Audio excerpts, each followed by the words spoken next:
Hello ब्यास जी। ठीक बा भैया, और आशीर्वाद वजह हमनी के पार लगा तली जा। चलिए ठीक है। इतना दिन से कहाँ रही, बड़ा दिन बाद आइल बनी। करनिया भैया, गरीब आदमी का करे, कमाए के तो पड़ी।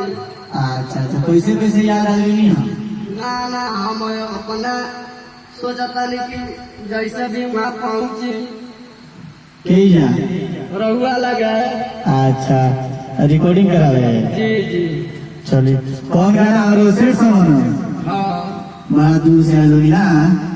9 बजे 9 बजे बाप रे बाप, बड़ा दर्द भरा गीत बा ना। लगा तो कोई धोखा मिलल बा। पूरा धोखा तो पूरा धोखा मिलल बा। मलम बिहारी जी बहुत दिन बाद आप आए हैं ना।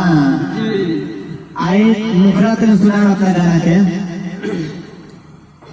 हमारा के छोड़ के कहाँ चल गईल, हमारा जैसन मरद न पाई। ठीक बा आई अब बीट पे आई। ठीक बा। हमारा के छोड़ के कहाँ मत जाइए, हमारा जैसन मरद न पाइए। हमारा के छोड़ के कहाँ मत जाइए, हमारा जैसन मरद न पाइए। दिलवा हमारा रही, कहीं खुश ना रह पाइए। अरे दिलवा हमारा रही, कहीं खुश ना रह पाइए। ऐसन काटे पहिले कब याद न आइले रे।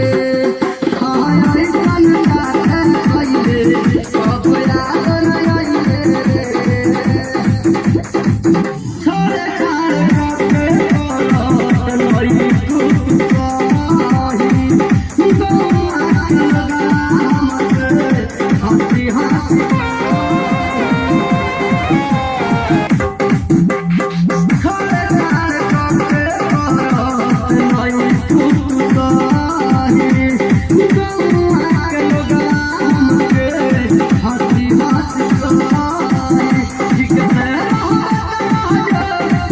हमारा